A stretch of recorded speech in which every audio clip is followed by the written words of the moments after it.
This is 365 Sports, powered by Sikkim365.com. Welcome to the Triple Option. Here's your host, Paul Catalina. I am very excited that Bracket Cat is on, one of the first ones on the chat today because he's a big Kansas State fan. And it's why the first title on our show today is Sunflower Coaching Kerfuffle, which we'll get to in a second. But Bill Self and Jerome Tang are a little bit at odds. And, you know, I don't think it's a big story, but I did want to talk about it because I think it speaks more to the tension that's going on at Kansas State, which they'll always have with Kansas anyway. Oh, yeah. But the tension that's going on above Jerome Tang's head. And, you know, like I kind of wanted to speak to that a little bit. But the, you know, whole handshake line thing, I don't think it's that big of a deal. But it was interesting that, like, you know, like that these two guys are kind of in this little dust up. And Jerome Tang had a dust up. I say dust up. Another thing earlier this year with Iowa State that was kind of odd. And I really don't think it has much to do with them as it does with what's going on with that team this year and how all the little things haven't gone their way. So, yeah, no, Bracket Cat, I'm kind of on your side on this. Like, I am. I just think it's kind of interesting that, and look, I think these things are good for rivalries. Oh, yeah. I think it's good for rivalries, but we'll talk about that in a second. But Zachary Aloysius Lee Burke, the fifth one in there. No, it's a family name when it gets to the fifth for sure. Yeah. Who, if you missed last week when we were at Pivovar, Zach got himself in the rotation of co-hosts, which I feel is kind of long overdue. You and I worked together for a long time. We did radio shows together for a long time, but we never really on the same show a lot. There was a brief moment. There was a time. Like a couple months where we were on a show together. Because I had to. Like, it was like, It wasn't, here's the thing. It wasn't because I wanted to. Because I was doing another show. No offense to you, but like that, though. But it's true. It was not because I wanted to. I do think it's funny that my old producer's name is Jack, and Zach, and our current producer's name is Jack. And your last name is Burke, and his last name is McKenzie. But today I found myself wishing his last name was Merck, because I'd be like Zach Burke, Jack Merck. And it would just be like weird, like meta things. Like, we have to have people's names. Like, the next producer would have to be like Mac Nurk. Just talk down the line. Like, you were so limiting the pool of people that you can have if you just base it all off, name gimmick alone. My name's Greg Smith. Oh, man, I don't care where you've been. I mean, looking at it, I've never seen a better resume, but your name is not what we need. No, sorry. If you would change your name to Grack Smirk, then you're good. Yeah. Like, who's Grack Smirk? No, you are. Like, nobody else has that name. Well, it reminds me of him in Silicon Valley where Jared, they don't make him change. They just call him Original Jared. Yeah. Instead of just making him go by his name, because there's Jared and Original Jared. Yeah, absolutely. No, I think that's a good way to look at it. But yeah, I don't need to do that. But Zach and I go way back, and we'll probably fall into some old time stories about things we did last week. I will refrain unless the angels sing out about telling people about your 21st birthday, which was one of the seminal moments of my life, not to mention yours. Oh, it was I can't utter the phrase that was. You could. I mean, we're on YouTube, but like, it's gonna make you. Yeah. I don't care, but I'm just not gonna do that to you. Yeah. Phrases were uttered in the middle of local breakfast establishment past midnight in the morning, and I made my DD, who was my younger brother, listen to Dave Matthews the entire drive home. It was not Dave song. Matthews, not like the whole catalog. It was just the song "I Did It" by Dave Matthews over and over again. He never went out with me again after that. You lived in Riesel at the time. I did. So it was about a 20-minute. Yeah, it was 20-minute drive from downtown. 25-minute drive, yeah. 20-minute drive from downtown here. So, yeah, I could. That's probably, 4 or 5 places. You know the line that I can say, though, I got new sandals. Yeah, I think I look good. I got new sandals. sandals. Yeah, really, really embarrassing. We just have to get Jess on Zoom here and have her recount that as well from her perspective next time you're on. But yes, I've known Zach for a long time because Zach is now into his 30s. So I'll be 36 this year. 36, 36 years old. So that was 15 years ago where, and look, I'm fully willing to admit that I'm the guy who kind of pushed it. Like your whole thing was like, no, we'll go out. My cousin will have we'll go get pizza. And I was like, no, you're turning 21. We are pouring alcohol down you until you make bad decisions. And guess what? Worked. Here's the thing that's funny is we went out again for the 22nd. I got, I think, far more intoxicated on the 22nd because the thing I remember about for that is somebody had bought shots for the table and I had gotten up to go to the bathroom and I came back and everybody was waiting on me and I just grabbed mine and took it and everybody turned back around. I was like, he's back.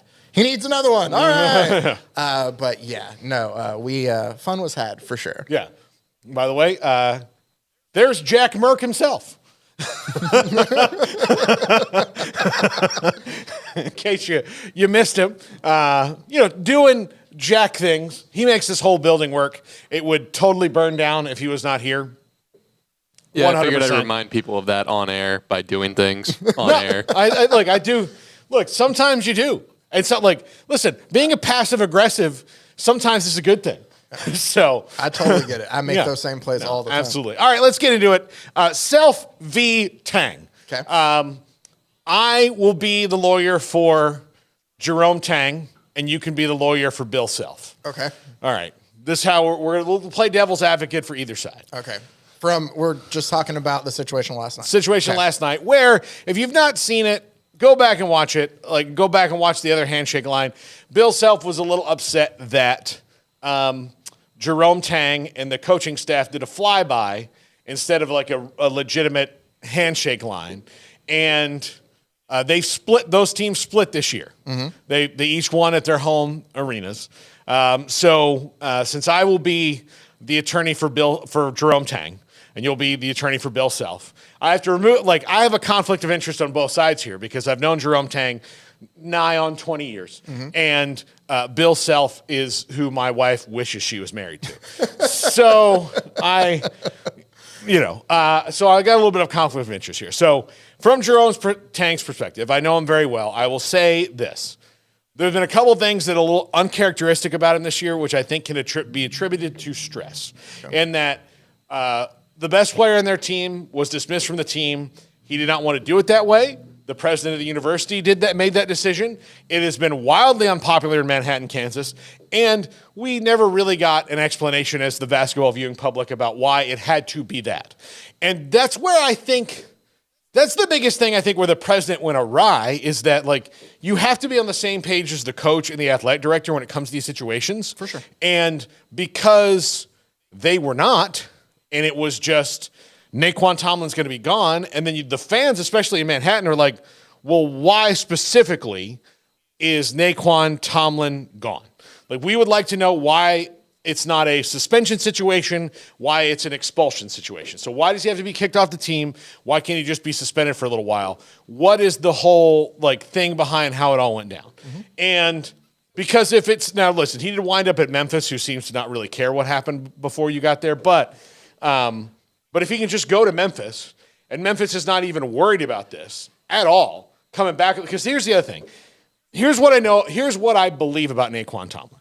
Even though I don't know what happened at all, I know this, that even Memphis, who is, if you can play basketball, come here, we'll figure the other stuff out right now, and struggling mightily, mind you.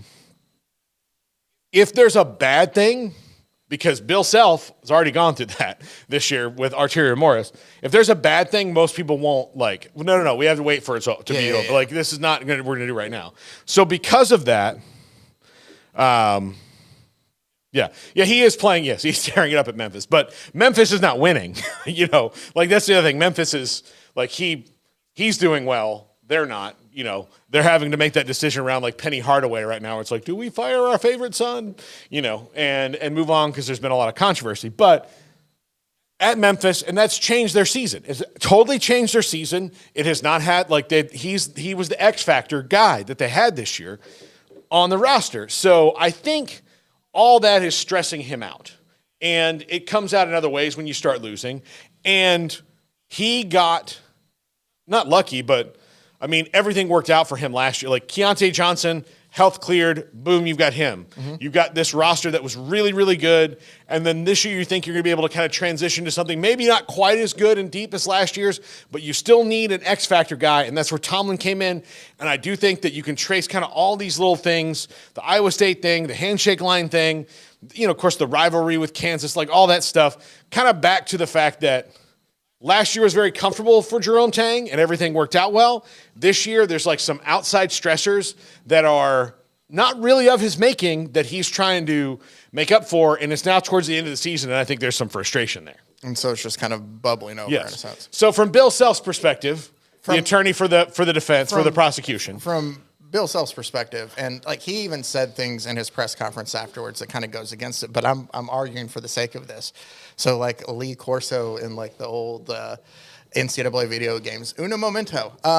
But I think that if you look at Kansas, they're a team that gets everybody's best night in and night out.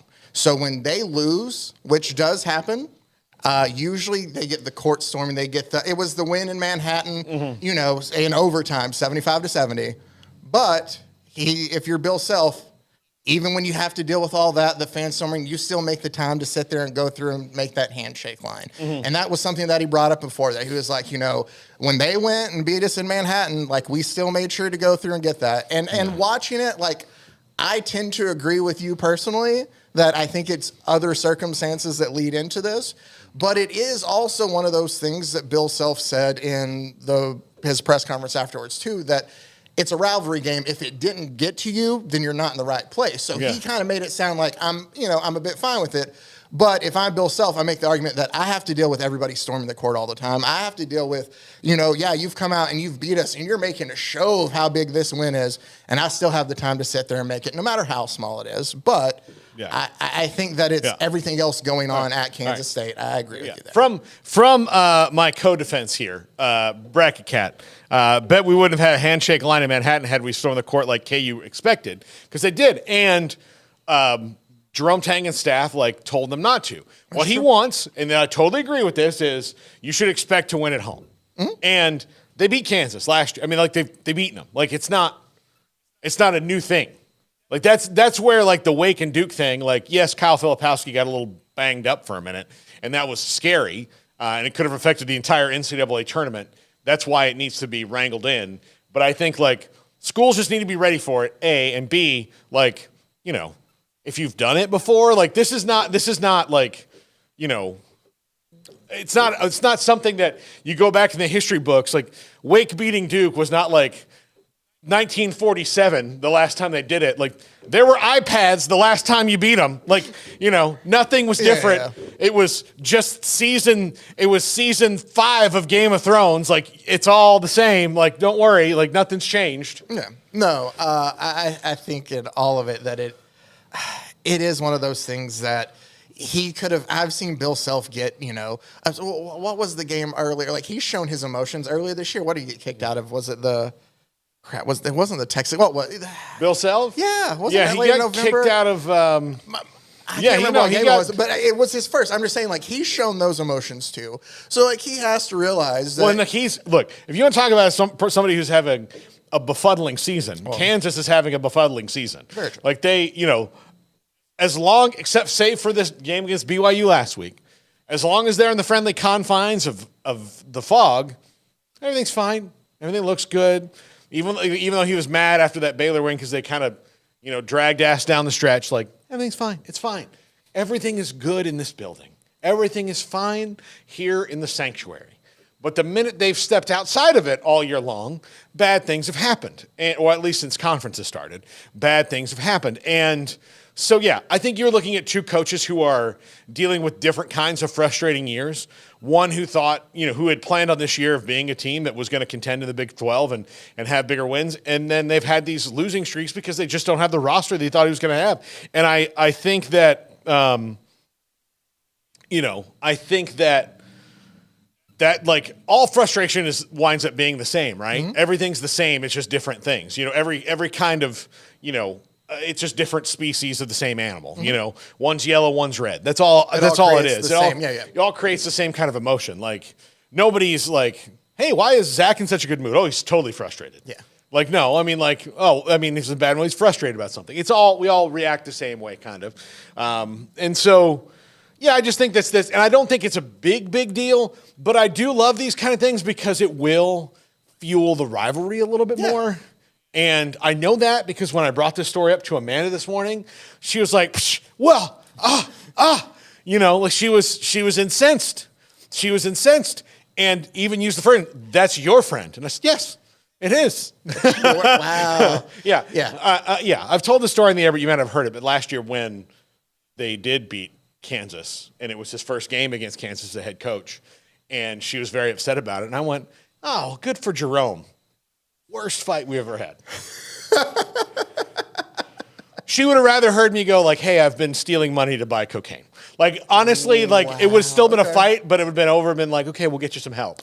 But that's kind of part of the beauty of, that makes the rivalry great. And just something as simple as a flyby is what I think he just referred to it as, is going to add more subtext to something that doesn't need more subtext, but will gladly accept it. Yeah, no, I love, here's the thing, pettiness and rivalries, I'll if you poured it into a shot, I'll do 10 of them. I mean, I do love it. It's funny. And I haven't been able to enjoy it until I got really started doing this particular podcast or this doing, stuff on YouTube because, you really only in this little world of the Big 12 in this area. And then of course, mine and the Gators and the Knowles and all that stuff. Mm-hmm. And look, I any petty thing I can say about them, I do. Oh, yeah. I absolutely do. Yeah. I don't mean it for the most part. Sometimes I do. Sometimes I don't. But it just fuels the fire. They're good people for the most part, except for Joakim Noah. No. I've come around, but I was with you for a long time on Joakim. I've come around, but anyway. Yeah. No. Look, they have some things. There are things legitimate. And I'm not ever going to deny facts in a thing. And so, but you throw out little barbs. I think it makes it fun. And we live in a world now where it's, it's just so much harder to pettiness becomes a real thing as opposed to just a little fun thing, a little deal, little dig, a little dig, a little mosquito bite.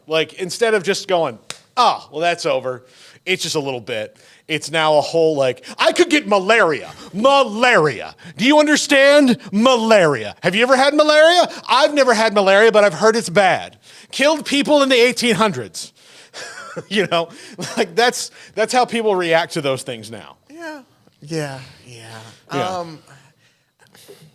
There's a fine line between taking something, and I don't think that this is something that's going to go that far. No, it's not. It's what that do. I get. So, but to me, this is just I don't think anything was meant by it, but it's just, even if there was or not, the fact that we can attribute it to so many things, but the fact that there might be that little ounce of, well, maybe it was, is just enough to make you think then the next time they play, they come out, against each other again in the conference tournament and maybe hey, just remember when, it's another little thing.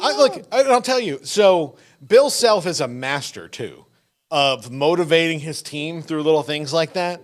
And they may not play Kansas State again. They may not. We don't know. They may not. That's true. This year. We'll see. We'll see what happens next week in Kansas City and how those things fall out after Saturday. But, there's a very famous story about Baylor and Fog Allen Fieldhouse. And they were playing, it was, it's the whole thing's a museum, right? Mm-hmm. The whole thing is the Church of Basketball and all that. So they were Baylor wound up playing on a night that was some sort of anniversary, maybe Wilt Chamberlain, who knows? Could have been anything. So they were playing this extra long hype video. I remember this. And Scott Drew, right before the team goes out on the floor, he likes to just give a couple little notes, hey, remember, we're going to focus on these three things. What are we doing? And kind of go, well, it was so loud and the music was blaring and the crowd there is off the hook, crazy, insane, wonderful. They're a great crowd. So he can't do these things without going hoarse before he's even started the game. So he just takes the team off into the tunnel and goes over it. Well, Bill Self saw him and walks over to Devontae Graham and says, hey, Devontae, now they're just disrespecting you right now. And Baylor coming in was like a 2-point dog. Like it was one of those things where they've got a good team coming in. Like they might have been ranked number one that might have been the number one ranked team in the country for the first time ever. Like they just have all this good stuff going on. And, Bill was looking for that last little, I just need something to get over the hump so we don't lose to Baylor here tonight. Mm-hmm. And we can tell them who they really are right now. And that was, how it is. So Devontae Graham just took that and was like, video, didn't watch that. How could you not watch the video? That's not sportsmanlike. That's not, phonies, bunch of phonies. That's so they're going to be all nice and sport. Like, I don't like this. Had the best game of his life. Not, one of many great games that he had, but had one of these games where the fans in Fog Allen would have hidden a body for him that night. Like, had he had that game and then immediately walked outside and hit somebody with his car, they'd been like, we got it. No problem.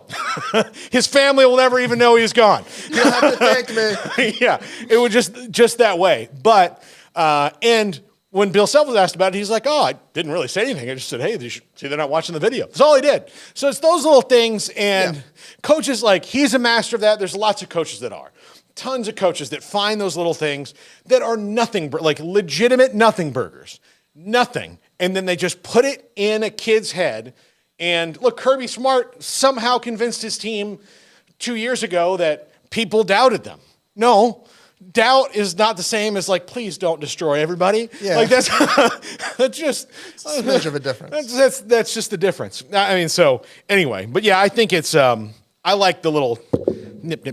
I like it. I like it. As long as it's little nips, mosquito bites, not killer bees. That's where it gets kind of out of hand. When we come back, Chris Lowe wrote a fascinating column on ESPN Today. We are trying to get him on. I hate that word, efforting.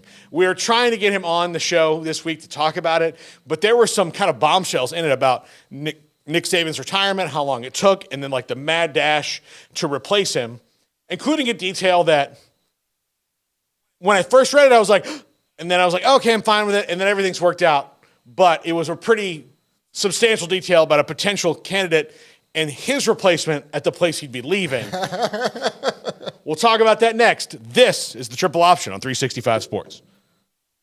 If your business is like most, you need things done quickly. But if you're still tying your critical applications together on multiple shared public networks, you've probably been feeling the slowdown. And that's no good for business. A private UPN fiber network can get you and your business moving at the speed of light. Whatever you need, we can build it. Internet, Metro Ethernet, Waves, dark fiber. We deliver custom private networks and are focused on business customers only. Our next generation 100% fiber optic infrastructure offers you low latency and ultra scalable bandwidth with speeds up to 100 gigabit to run your critical applications. Your connection won't be limiting your performance anymore. It's diverse and scalable, so it can grow and change as your business grows and changes. And with a secure carrier-grade private network, you'll have all the reliability you need. Contact UPN today to learn more. Fast just got faster. This is 365 Sports, powered by Sikkim365.com. Welcome to the Triple Option. Here's your host, Paul Catalina. Welcome back. Zachary Aloysius, Logan Burke Lee the first. No, Zachary Aloysius Burke the fifth. That's what I called you before, right? Yeah. Zach Burke to most people, considering only one of those middle names is real. You got to figure out which one though. So only one of those, and he's pretty easy, but. Most people are going to go, it's totally Aloysius. Yeah, exactly. It's totally Aloysius. He looks like an Aloysius. All right, believe it or not, Aloysius is a family name for me. It is? Yeah. Okay. There we go. Well, I mean, you're Scottish, right? Aloysius is it a Scottish name? I think it is. It might be. The spelling would tell me it is. Yeah. Just because of how weird it is. Yeah. So... Yeah, no, I like, okay, yeah, family name. So then now it makes it there's even a more Catholic confusing. Saint Aloysius. So, I mean, there's mostly if you don't have a Catholic saint for your name is unique. It's pretty unique because we've pretty much got every name covered. With a saint for everything. Because look, you can go into a Catholic bookstore when a kid's getting baptized and whatever their names are, and you go into the bookstore. They do baptisms at the bookstores? No. Like, so before, when you're getting a gift. That was a terrible joke. No, so when you're getting a gift for the kid at the baptism, you walk up and like, oh, what's his name? And you're like, Alexander. Okay, well, you got lots of Dominic. There's several, John. Gosh, you can just take your pick of different Johns you'd like to, maybe you just pick one with the month that the feast day's on, that they share the birth month or something like that. Peter, tons of stuff, like whatever it is. Zachary. Jack is John. I don't think there's a Saint Jack, but maybe some of the Johns went by Jack and they're, Father Jack, but that sounds cool, kind of. Yeah. So, Paul, there's a couple of us, They got them all covered. Yeah. So anyway, but if you have a name that's like not covered by Catholic sainthood, you're either from an area where there's not a lot of Catholics, or you're very unique because, there's probably not like Saint Kippy, yet, or anything like that, or one of those. Emery Winter has just entered studio. Don't worry, he's not a vagrant. Zach was afraid for a second.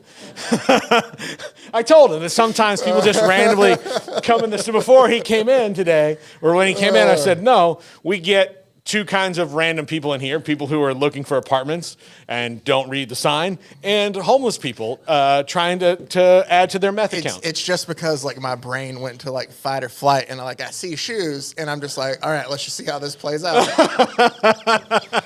You're like, all right, is it on right now? Is it on? And I'm just like, what did Garrett do with my baseball bat that I had over here? Yeah. The one that we killed the mouse with. Wait, what? Yeah, we had him. That's why I had to have the exterminator come. We were here one night and there was a mouse, and Garrett killed How have I never heard this? Oh, yeah. We had a mouse in here. Little tiny mouse that Garrett was not afraid of.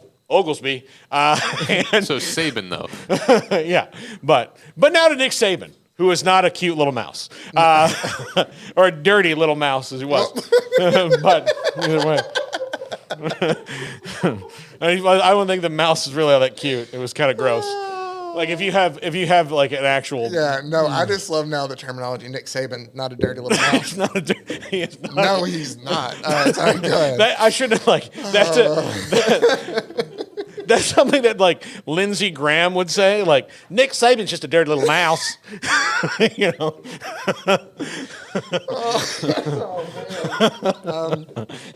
I do not remember reading that in the article. No, not a dirty little mouse. But I did click on the link, so maybe that's on. There's a part 2. Yeah, yeah, we'll see.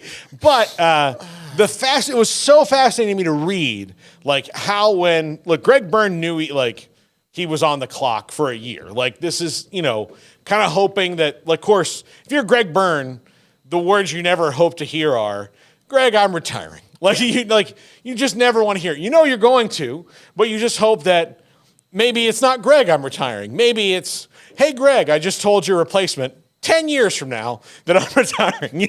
Let's go fishing. Yeah. Now that I'm retired and you're retired, we can go be retired together. And you don't have to deal with this. Like, that's something he just didn't want to do because, again, it's Nick Saban. You don't want to have to replace him. So it came down to really the candidates were Kalen DeBoer and Mike Norvell. And so Florida State, I think the biggest detail in this article that, of course, stood out to me, not just about how Kalen DeBoer was, kind of became the choice and how it was the right fit at the right time. And, after, of course, just being in the championship game and all of that. But that Mike Norvell, Florida State was so convinced that they were going to hire Mike Norvell. Was so convinced they were going to hire Mike Norvell. They were already preparing an offer for Lane Kiffin. And at first, when I read that, I was like, oh, I don't know. And then I was like, no, yeah, okay, I'm on board. Look, here's the thing. In this realignment ridiculousness that we live in, there's clearly now 2 ways to realign. One is you do what Texas, Oklahoma, USC, and UCLA did. Maybe there's 3. There's 2 ways. You do what those teams did, and then everybody wakes up one morning and they get a text going like, we out. You think, well, hold on. Okay. Yeah, like that's just it. Like I don't think that has. But I mean, It's like just the peace sign emoji. yeah, just and that peace was sign it? emoji, and then somebody calls them and like, hey, what's this about? Like, oh, we're going to the SEC. Yeah. Just didn't want to get into a whole complicated thing. Like you guys were great, but we're moving on with our life. It's not us, it's you. Or it's not you, it's whatever it is. Yeah. So that kind of way, there's the way where your conference collapses around you, which is the 10 teams from the Pac-12 that all had to leave. And then where you just get to the point where we're being run by just a parade of people who don't know what's going on and we have to leave. So, or there's the way that Florida State is doing it, which you loudly and obnoxiously fight it in court. And we'll say everything, look, we need to be out of the ACC. This is untenable. We don't like the way the deal was made 7 years ago, blah, blah, blah, blah, blah, blah, all these things, okay? So there's that way. Mm-hmm. So if that's who you're going to be, if you're going to be loud and look at me, and brash and you don't care what anybody thinks anymore, well, who better to do that than Lane Kiffin himself? That is true. So, and plus, he's a good coach. I think Norvell is better, and will be better in the long term. But if Mike Norvell was going to go coach at Alabama, I can't sit around and go, oh, Mike, I wish you hadn't left me. Why does no one love me anymore? You can't do that if you're FSU. No, you got to go find You got to move on. And listen, your whole new identity, if your whole personality is you're the Fonzie of the ACC, then you need to go get a coach who fits that. It ups the volume. It ups the volume +4, maybe even more. It's the old, you want to turn it up to, this one goes to 11. Why not push it all the way to 11? Yes, then? absolutely. If you want to be that, and Lane Kiffin is the perfect guy to do yes. that. So I'm totally fine with that. It happened. Now, I think of the two young 20-somethings in the room, when I said the Fonzie of the ACC, okay, good. Okay. I know Emery's going to get it. I was worried about Jack, but good. I didn't want to date He's myself. Great and Barry. Yeah. So, yeah, I could even say he was in a Weezer video, and they'd be like, Weezer. But no, they're the ones that did Africa, right? Yes, they did Africa. Yep. Let's see. Here's what's the thing. weird though. It's that song came out before I was even born, so I have no reason to have that reaction. But you are a person who I knew liked Weezer back in the day. Yeah. But you also one of Zach, I would walk into the studio sometimes, and Zach, when he was in a bad mood and needed to be happy, it would just be bum bum bum ba dum bum bum, and he's just rocking Toto. And I'm like, what's going on in here? And he's like, I just love this song. Toto, so I don't think he liked the combination of those Preston. two. Yeah, but it was just things like that. Yeah. Yeah. So I was in a mood. People came in here, threw a bunch of commercials at me, and I needed to listen to. I listened to Toto, or I was gonna take a dump on the board. Yeah. So I think instead I decided to bless the rains down in Africa. Yeah, absolutely. So but it was such a weird because I hadn't even thought about, because I didn't make myself think about it. Because I remember Jack coming in that week, we're this couple days, and Jack asked me who do you want? And my first thought when he said that was I don't know. I don't know. I haven't thought about I'm trying not to think about who they'd have to get to replace him this late in the whole process. And I can't even be mad if he takes it, because if they called me and I'd be like, do you want to be the coach at Alabama? I guess I have to. Who says no to that? No, that's true. How can you say no other than because you don't also want to be I don't want to be the guy who takes over for Nick Saban. I'm scared. You don't want to do that. And that was the quote that was in the article that I liked that Greg Byrne brought up, is when he asked him about that, as though DeBoer said that I want to be only one person gets that chance to follow him up, and I want that. Yeah. And he was that was what I wanted to hear. And the more I thought about it, because you're right, we always have that joke of you don't want to be the guy right after it. You want to be the guy after the guy after. Yeah. That was the joke with Mac at Texas and stuff like that for a while. But you need a guy, if you're an athletic director like Byrne was, you want a guy like that that's no. Only one guy gets to try to follow up, in such a legendary coach, and I'm looking forward to that chance. You want a guy hungry like that. Absolutely. I think it, Like, and that's the other thing about Kalen. Like when I read that about Kalen DeBoer, it didn't surprise me at all. Especially you watch Kalen DeBoer coach a game, and he makes some like really questionable decisions that because he's so confident in what they did during the week to prepare for it, he's ready for the risk of it. And they played fast and loose in a ton of games this year where you're like, well, you should be beating Arizona State by a lot more than you are right now. You should this Wazoo game, even though it's a rivalry, it's the Apple Cup, and it's the last Pac-12 Apple Cup. Like this one shouldn't be this close based on how your seasons have gone. And just because he had so much confidence in his guys, it's like, no, it'll be fine. I'm like, hey, what are you doing going for it on this? No, I got it. Don't worry about it. And he has that persona about him, which I think will do well at Alabama, because if you can block out the kind of noise that it takes around that, then that's the skill you need. And the fact that, like, yeah, only one guy is going to get to replace Nick Saban. I want to be the guy who does it. Also, look, there's a school of thought of the program's never going to be as built up for anybody as it is right now, even with the transfer portal and everything else. Alabama has its swagger back. And they have 17 years of Nick Saban swagger behind them. And while that's gone, it's not completely gone. Like there are lists. I want to play at Alabama. I want to be a part of this. I want to be a part of the legendary thing. When you walk through the hall and you see Bear Bryant and Gene Stallings and Nick Saban, you'll be like, well, there's a lot of guys who've won here. It's not just Nick Saban. It's been a history of people winning national titles. This is Alabama for a reason, and I want to embrace and be part of that. So I think Kalen DeBoer are looking at that going like, yeah, I'm not worried about it. And, they have good leadership. They got tons of money. This is not a Mike Price or Dennis Franchione hire. And, Mike Price was coach for about 3 days. But, Dave Shula, like, this is not that kind of hire where they found a guy who's like, no, I'm willing to put all my chips on the table and go, here, I can do this job. Yeah, and I think that he brought it up himself of just talking about, I think when he spoke to the players, I think that it was when they were talking about him meeting with the players afterwards, of just understanding the kind of ability that they have there of like, you're Alabama football players. Like this means something. Yeah. And I think that he, as a guy, like the quote in the article was like, I realized how big of a move this was. Like this wasn't Fresno State to Washington. Like this was kind of, I think it's a guy that obviously understands just how big of a program it is that he's overtaking. And not only that, it's a massive program that's been a winning program for so long, that's had a college football staple as their head coach forever, that it's going to be massive shoes to fill. But with the attitude he has, like, I don't think that there's anybody kind of better right now to at least attempt to try it. Yeah. No, I